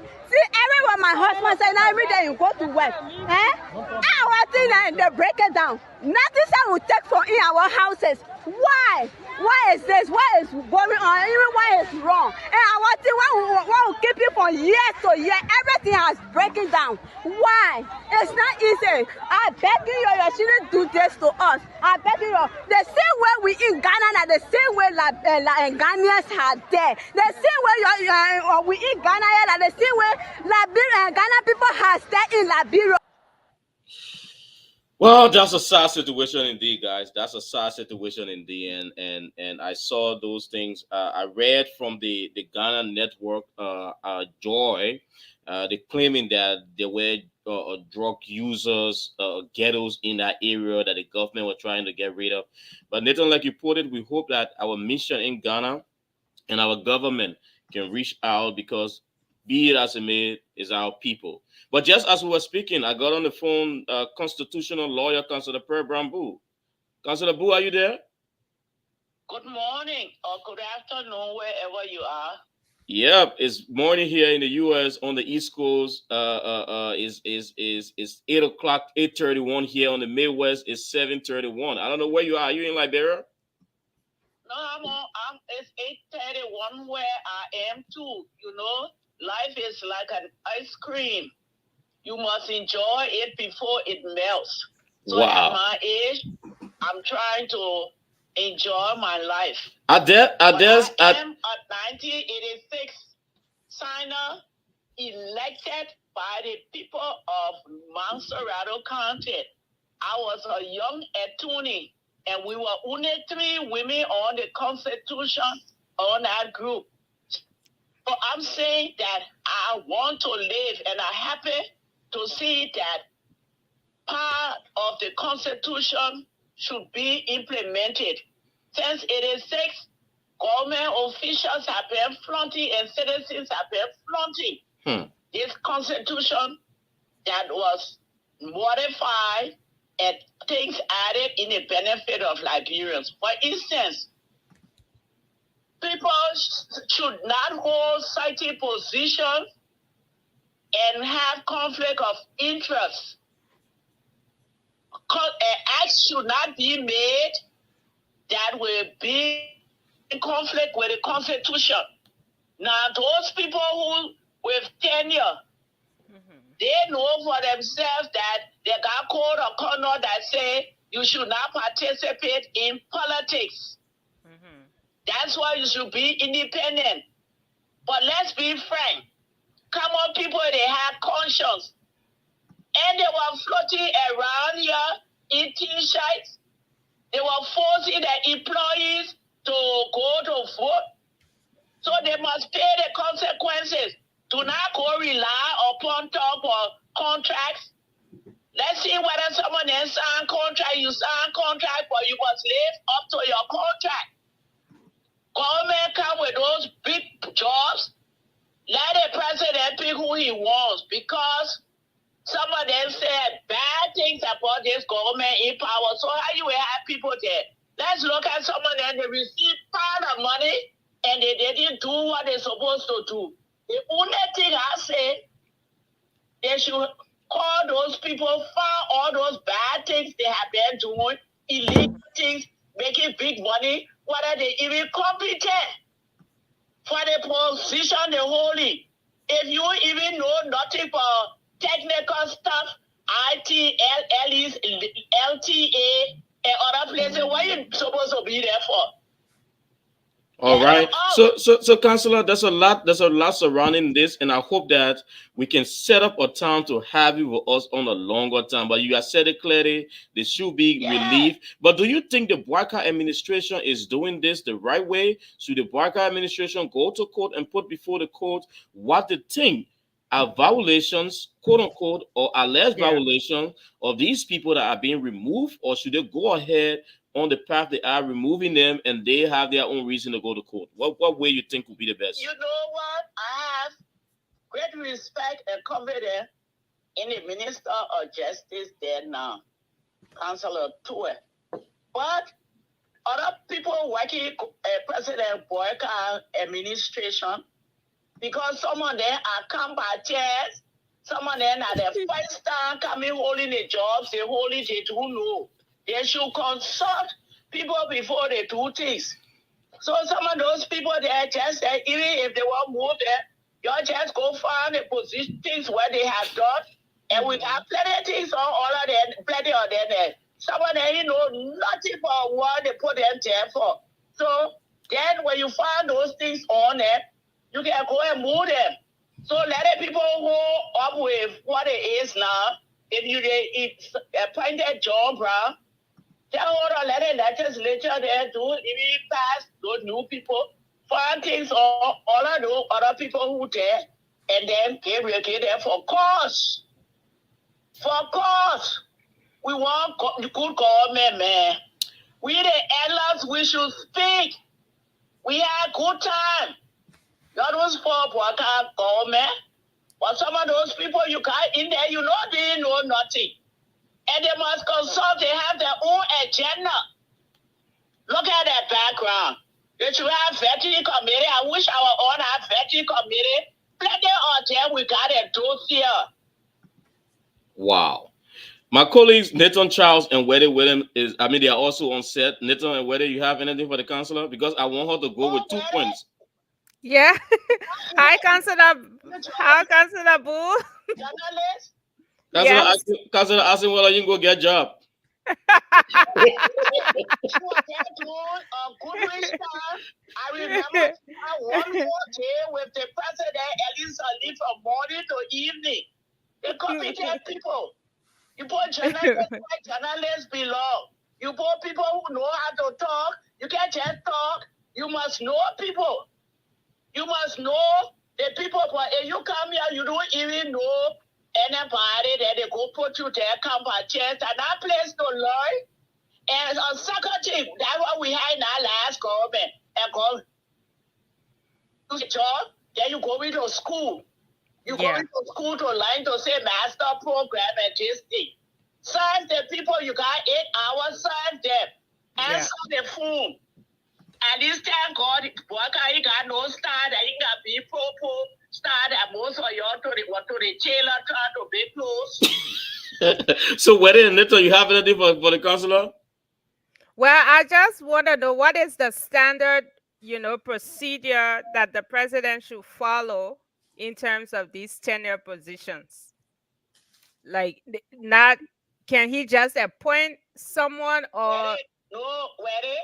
In the first place, so they can go back it. Let's see whether those people sign agreement for a stop or contract. Yes. Say contract. Let's see where they sign contract. Let's see what the contract say, what position you got, what your qualification. Because some of them will be paid for being in the party, and not just that one party. You be just that party because I can tell anybody. I put George Weah. I love him. I like him. So nobody can talk all this thing. If I had a choice now, and what they don't know, those new people there who in our Unity Party, they did not know that I was acting national chairman of the Women Wing of Unity Party. They did not know that I was executive member of Unity Party. They did not know that I was the coordinator for the movement for the promotion for Ellie Johnson Sirleaf and Joe Boyka to become president. They don't know. They just come few or they come by chance getting there and carry all your those power party in the party of Cassidy. So you're still you're still a member of the Unity Party? Agreement they got. What was the TOR they were supposed to do and whether they did it. And see whether it did not violate Article 92 or the Code of Conduct or the rule the president supposed to appoint. So now when they came and made that other law, they talk for tenure. Why you retire here for appointment? That law not correct. Councillor Wu. The president mandated to appoint.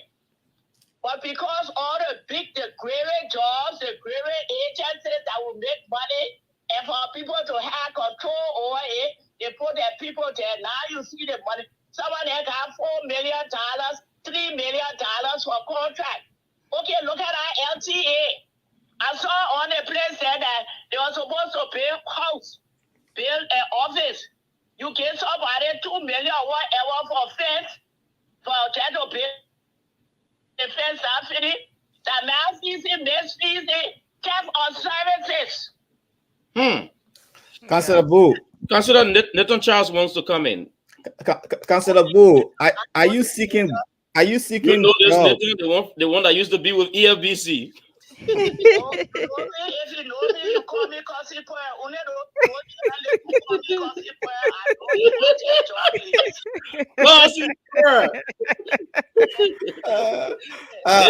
There's your other cause too. Your cousin Nathan wants to come in.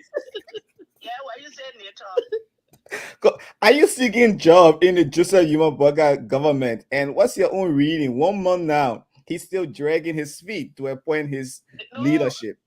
I'm not seeking job because you know what? Those people who he got around here, they may not know me. But Joseph Boyka, President Joseph Boyka knows Boyka because he was the vice president to Ellie Johnson Sirleaf.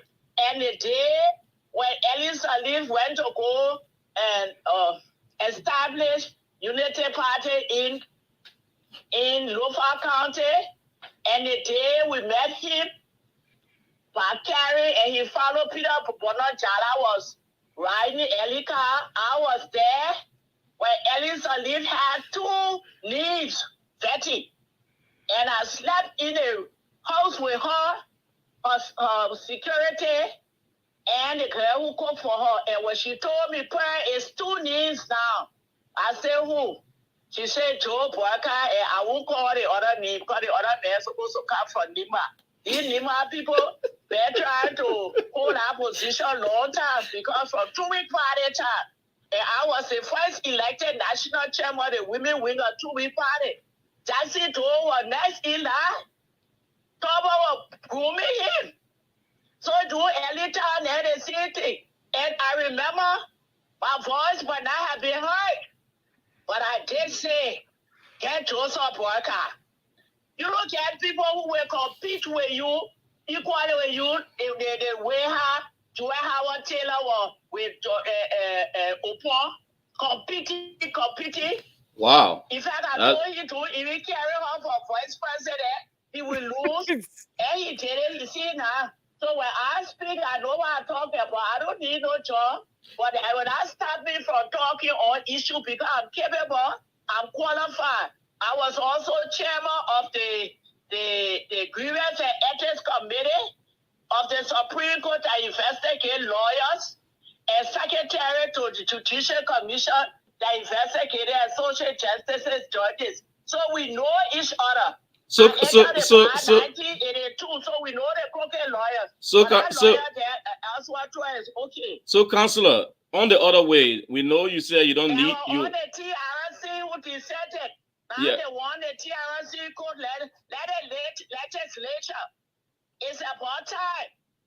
Everything been hanging on the legislature because they said the legislature will send a report to the legislature. Let them say whether or not to have war crime code because only the legislature can establish code in this country, not president. And I feel if y'all want to have it, why should go to Ghana and carry the money there? Why y'all don't go fix EJ Rob Billy or Hotel Africa? That's someone they see people who were a conspirator to kill too. When they allow certain people who are in charge to get past and they do. So when you pull rope will pull bush. Rat trap, let catch everybody. And I would. If they come to Liberia, the janitors will get job. The cooks will get job. People will get job. How many Liberia will go to Ghana to get anything? What's wrong with y'all? So, Councillor, let's plan a whole great interview time with you. You already talked about rat trap, not for rat alone. It can catch cat, it can catch goat. Now, and we need to talk about the war crimes court business. Yes, we need to have you on another time. I feel like at a stage in my life now, I do what I feel like doing when I want to do it. So that's why I just air it up. If the legislature, y'all been blaming president do come with war crime court. The only thing the president can do on the Rome statute, they're supposed to get the price to go. So our country cannot do you can be care to Ghana unless the president here inside. Joe Walker, you better be conscious, follow. Don't let it fool you because another thing, that Smith man, what they call that Smith man who coming for Walker, go to the alley white. I want y'all to look because I need people who go with you know nothing. Ali White should be a person of interest in Liberia. Ali White came to that Mama Point Hotel. Isn't he the one who said he got a tip off that somebody wanted to kill him in that room? Then he reported to the government. He left that room and another American man was killed in that room. Talk about people came from the roof, came from the ceiling. You're investigate that he's a person of interest. All right, Council, we're almost out of time, but before we let you go, you talk about the rat trap, but are there still Trojan houses and conveyor belts in Liberia, like you spoke about the last time? Yeah, and I just ate. The Trojan horses coming to us. I know we broke and we need money, but look back at history. 30 people were broke, we went here to America, and we came, when we look, they came and got tax Taylor from Nigeria because the court said, the rule statute said your country will give you that one. They brought him, carry him to the airport and carry him over. They couldn't get tax Taylor for Liberia crime because 203. Y'all don't think they got a statute of limitation in a rule statute. So it will be held in the Contessa River. Let's start with the war crime code. But I say we must have it in Liberia. You leave your home and go somewhere else. We need to decorate our place. Man, I beg you, man, we jam for two. But consider Prince Johnson is always saying that if you try this war crimes court business with him, he got about 10,000 men there in the Nimba Mountain.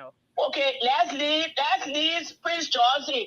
I have spoken with Prince Johnson, and y'all read between the lines. Prince Johnson won a war crime court. Who want a war crime court? You're not paying attention. I said to you, this one now, I'm rendezvousing because I don't read everything that I have been read. Which doesn't want a war crime court. But that's why we say, you're more thing. That I didn't wait there, they want money. When you come with one war crime court, that I want their business, they got to treat people, they got to do many things. I just say they want money too. All want money. Right now, all what I've done for that country, they never even made me dog catch and give me no grand band or the star grand band or nothing. So I former finance finished because I'm well educated and I have experience. And you will be waiting to serve if Baka calls you today, Councillor Boo. Can you do this? Of course, because guess what? Baka know I'm a citizen of Liberia, and he can put me. I'm a politician. I was the first elected national chairman of the women wing of the True Wing Party. That was founded in 1870. They were over 100 years that they had a women for suffrage. So I was with these people here are educated. In fact, I don't want because to say what it is. Baka knows and the people surrounding him know I know. I know, so if they call on me, anybody call on me, I can serve in the 3 branches of government because I was even former member of the Interim National Assembly went and dissolved the PRC and the JTDO. We with the PRC boys who were only 2 women. And we were in there to on decree 88A. I was there to the legislature, so I got history. Y'all want to wait for my kids to know? I can tell you every branch of the government I have worked in. Councillor Pearl Boo. If Ministry of Foreign Affairs, 1970 International Organization. Now I know the proposal created to international organization. This if you went to foreign service, how you will be with international organization to deal with organization, international people. When your picture was to just get on the billboard to advertise, she should be your culture. Well, Councillor Boo. My first husband, Ambassador Jaja Kamara. Councillor Boo, you could just right now. That's what my pressure already. No, keep calm. We hope that cause you know you got a lot of calls out here. Nobody want to hear you. We want your pressure to go up. So manage that pressure, and Liberia is there. Foolishness there.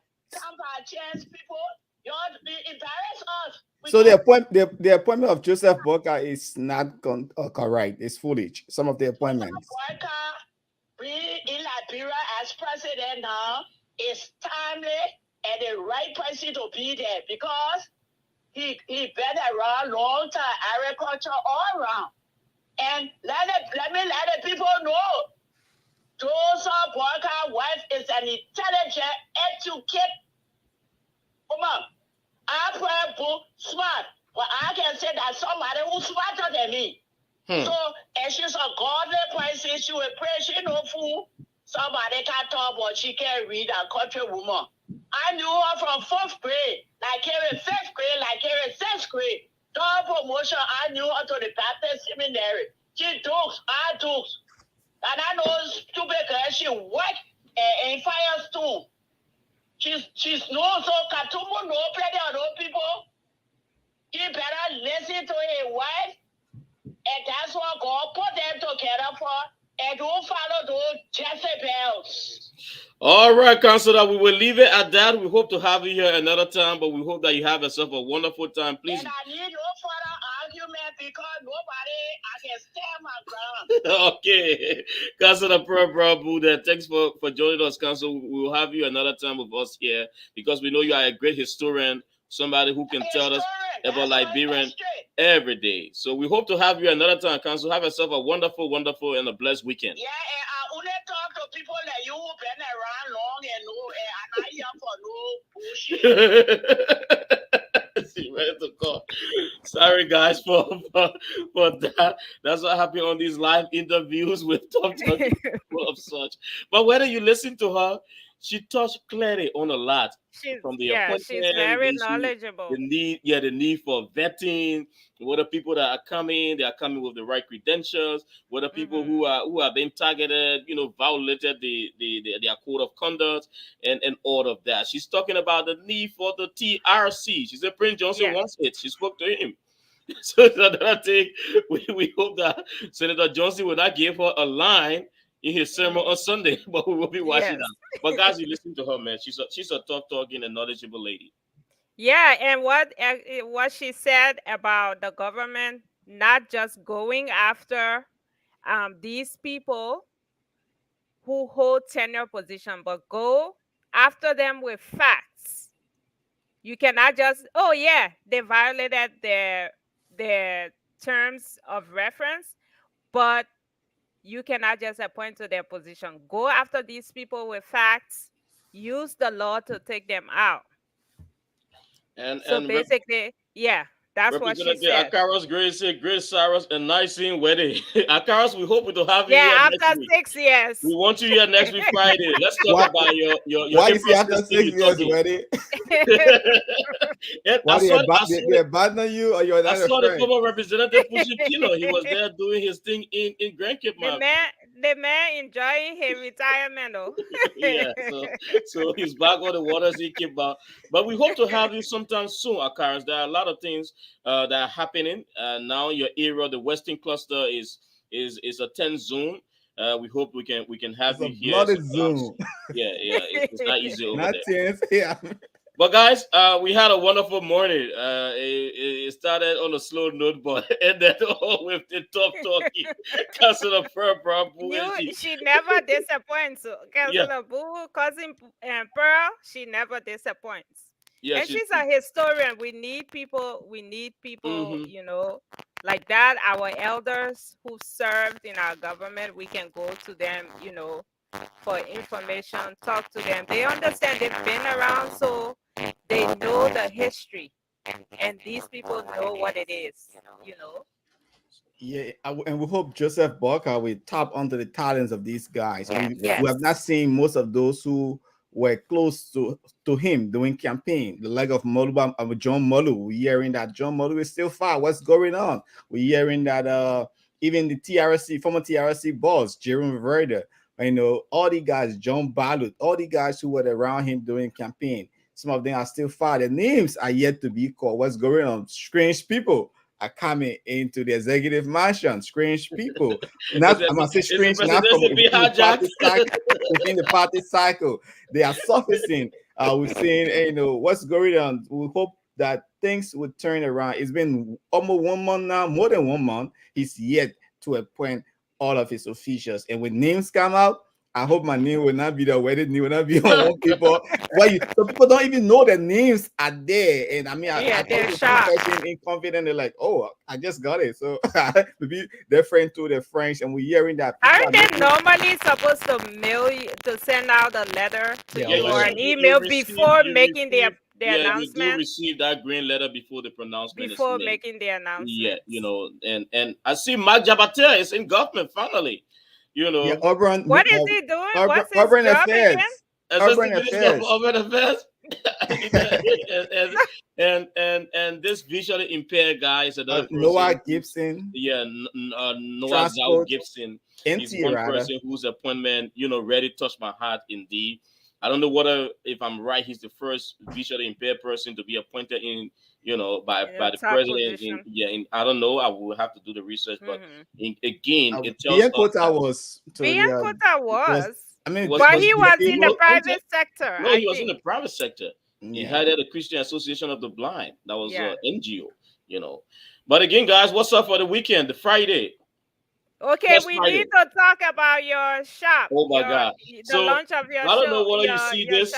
Is something Grateful Family African Market is something that is hitting the public by storm. We right here at 6330 Bass Lake Road in Crystal, Minnesota. an establishment, by my family, taking on, making sure we can provide the necessary food and non-food items, our typical Liberian or African things. We are trying to touch across all of the African countries, and it's been like a month since we acquire, the business. We are coming with a lot. And I don't know if you can just give me the chance. I want to play these two very important videos I take so dear by these people who, promoting what we do. I know Weddy William was one of the first person who ordered from other state. She couldn't stop talking about the dry fish. I bet she will give her own testimony.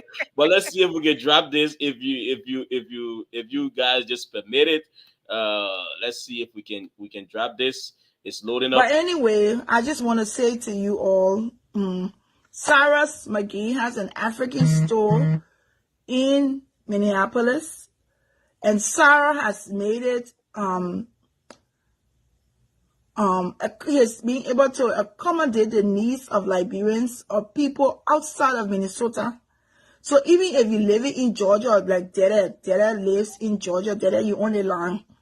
Dada, my sister. We go way, way, way, way back. Nothing can break that bond. Nothing. I don't care what you tell her. I don't care what you tell me. Dada, my sister. Dada, my sister. Dada, man can bake rice, light bread. I say nobody who can bake light bread at that woman. But I don't even know what kind of bread Dada can bake. I don't think Dada can bake any bread. Because I never eat her bread before, but I know I eat her mom can bake. But anyway, Dada, if you're living in Georgia and you want to order supplies, you can order it from Sarah's Joel McGee. He's on Facebook. He and his wife, they just opened an African store and they made it convenient. That's the word I'm looking for. If they've made it convenient to allow you to call them, do your order, and they will mail your product. So let me tell you why it is important that all of us, you go to the Ghanaian people African store, you order from it. You go to the Korean store, you order from it. You go to the Nigerian African store, you order from it. You get your brother Liberian who now open African store, who's there when you in Timbuktu and you tell me what you want, you send them money, I will send you. Hello everybody, my name is Terry Bono, of course your boy Terry G right here again today, and it's a beautiful sunny day in Minnesota. For some reason we're having a great winter. The weather is so super today, and I'm in the city of Crystal at the Grateful Family African Market, and this establishment is owned by my own friend and brother Cyrus McGee. We go way back as media colleagues, the buddy and you know the rest. But I'm here to support this establishment. It's a small business, but it's growing and it's going to grow. And if you live in the city of Crystal, you're down Blaslick Road, you in Brooklyn Center, you in New Hope, you in Maple Grove. This is a one-stop shop for you for African deli, goose, and merchandise and cooking materials. You can just walk in here and Cyrus will be here to serve you. You can get all your African stuff to cook your potato green. Because I will leave. I love pan butter, so I'm going to get some pan butter stuff. So yeah, let's support our own, man. Let's promote our own. We can do it better for each other than ourselves. So let's do it. It's Cyrus McGee here and the Grateful African Store. Grateful Family African Store. Thank you. And I said thanks to Terry Bono and Glendy Jean Juniors. And let's get one testimony from Weddy. I mean, my package came. I was so mad with the post office because it was over the President's Day weekend and they kept my package, but my freezer is stacked with my food. So you will be hearing from me soon. You cooking some pan butter? I just made tabagi yesterday. Oh wow! Soup. Fufu and soup. That's my daughter's favorite. The youngest one. That's her favorite. Can I have some fufu? Yeah. So and Nathan, thanks for the support as well. You've been coming through, and you also been driving the traffic with the insurance business and everything we do. KMTV. I like to appreciate you guys. I mean, you are a family. You are just people who inspire us, because sometimes just the call, Nathan will come here when we were getting the store up, he will come to help clean up. We are packaging, we are setting up shelves, we are holding goods from here and there. So I'm wholeheartedly grateful to you guys and everyone out there who one way or the other saw either this flyer or some post and call, can I get this? How can I get this? And the big news is, you see the ticket on the flyer. I don't know if you could just drop the text. Okay, thank you. The ticket on the flyer. We are using the month of March as our grand opening month. And we are going to be doing a lot of in-store, discounts and gift cards here and there. So those who are buying this month, we'll have their tickets for a draw every week. We're going to be drawing winners, and we'll do it live.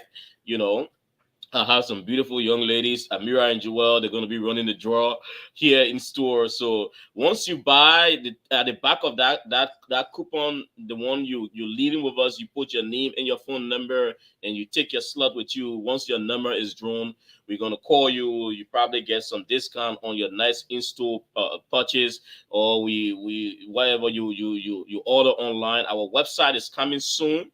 It is under construction, where you will go and see our products that we have in store. If there are things that you need, we don't have it, we always reach out to our vendors to know whether we can get them. So there's a lot we're working on. There is something big coming for Liberia as well. We'll keep it tightly for now until it happens, but there are a lot of demands. A lot of people coming in store making demands of different types. We are working on them, and we're just glad to be here to serve the public. Not just as journalists or former journalists or former practicing journalists. We are tapping into different things. We are still serving the community with our network. Almost every day we are out of a funeral, connecting families from around the world, doing a wedding, doing different events. And Nathan Charles is there in the insurance area, selling insurance. And my business is under the Nathan Charles Insurance Agency. My vehicles, my business. Come insure with Nathan. Come insure your vehicles with Yes. Nathan. Liberians, you have to, Minnesota, I think there's so many people in that area. We say we're Liberian 40,000 community. strong. Okay, come and support your Liberian businesses, your African businesses, because this is a huge deal to have a storefront. There it is huge. And I think this is a really big step that you've taken. And I hope that a lot of our people will try to patronize. Yes, entrepreneurship is important. We need to get away from the 9 to 5 or 3 to 11 job and invest into ourselves and build generational wealth. When I see the Ghanaians, the people from Kenya communities, they are engaged into entrepreneurship, is important, and we got to support each other. You and I, we in the same thing. I buy my African food, I must eat. Why can't I go to Sarah store to buy his exactly? And I need insurance. I cannot drive all insurance. Why can't they don't insure my car? Exactly. When it needs to pay her taxes, why can't she call me to pay her taxes? To do it for me. So these are things we have a lot of different businesses. We are members of the business association here, headed by former honorary consul General Jackson George, doing very good, connecting businesses. There are different forums we attend. People bring their ideas, their experience, and everybody just walk into it, tapping into different things. But at the end of the day, we have to support one another as a community. I think that's a great start of the weekend. We are here at 6330 Basley Grove in Crystal. You can call my phone number, the business numbers. They are all on the flyer there. And just let us know. We will be able to reach out and connect and have your. And the good thing is, our poster boxes are right here. You order, we're ready to put it in the box, get it out the door, and in 2-3 days, your dry fish, your toboggi oil, your toboggi soda, your whatever, they're at your doorstep, whether it's a witness. So thanks, guys. It was a wonderful start of the weekend. Okay, and don't forget, major stories or discussion point on the firing squad program. We'll be looking at Liberian security apparatus killing a Liberian in Conje Grand Kidman County, and who's playing the dirty games in the 79-year-old Liberian President Joseph Boyka nomination listing, and also what's going on with George Weah, former Liberian President, denier at the RIA, the executive lodge, and party chairman Moluba Molu resigns. What's going on too with the CDC? We could not speak to EFF chairman Imara Gongo. He's in a meeting with President Joseph Yimon Boakai with names in and out of the nomination. So he's a deputy minister appointed, right? No, he rejected. Oh, he rejected. Doesn't want it. Oh, he doesn't want it. Yeah. I think a little Julius Malumba told him something special when he came to Monrovia. Yeah, that I have hope for Liberia with people like Emmanuel Gonkwe standing up, and speaking truth. And power. we saw Wemope rejecting the appointment by Madame Salif. Yes. And now he's reaping the dividend after he became patience. He became a prodigal son of the Unity Party. He left and went to the party of the late Daniel Cassell. He was kicked back out, came back to the Unity Party, lost the senatorial seat. Now he's minister, That's patience. And that's what he have his degree in. Somebody was telling me, I'm like, well, he was a transport general, like he was misplaced. Yeah, he has a degree in mining engineering. I'm like, wow. He said, yeah. That's what he specializes in. So, guys, we all the time, but let's leave the people with this video with President Weah when he returned and talk about his back to take over his party. Let's see what we can get this rolling from the RIA. I thought you were going to ask me about vacation. How was your vacation? How are you talking? I had a wonderful vacation. I had the opportunity to go to Turin to visit Timothy. Since 6 years I haven't been to where he lived. So that it was a family time. We enjoyed. We played Ludo. We moved around Turin. He's okay. He's happy now. So I'm happy and I'm back home. You received a lot of awards as African legend out there. How was it? Well, I heard that a lot of awards out there for me, but the thanks for the respect, and I did not go there because I only heard. But again, it's appreciation. People appreciate you. You have no choice but to congratulations, telling thanks for acknowledging that you have done well in the African society. So this is not the first time winning an award. In every field that I've been to or that I went to, I won an award. I think it's a respect. And I'm happy. I'm a hardworking person. President, we are there. He's hardworking president. If you don't say how everyone will say you are, former President George Weah. So you guys were laughing bastards on the best side of the place of Lulu. There is no Lulu in Europe. The man brought a Lulu bowl from Liberia. Well, there's Lulu bowl. I even going to have Lulu bowl here in the African. They said American cheat. He done drag the sis. Come on, he can call the number in the market car and say, "Oh my God, don't now play Lulu with George Weah. He will call all the numbers and it will come." Yeah, so guys, it was nice being here this morning, and let's have ourselves a wonderful rest of the weekend. We see you on Friday, but if anything happens on the weekend, Saturday or Sunday, trust me, we'll be out here. we are a network of uploaders. We will fire anytime you're happy. Yeah. All right, guys, have yourself a good time. Okay. Bye, guys. Yes.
Jesus.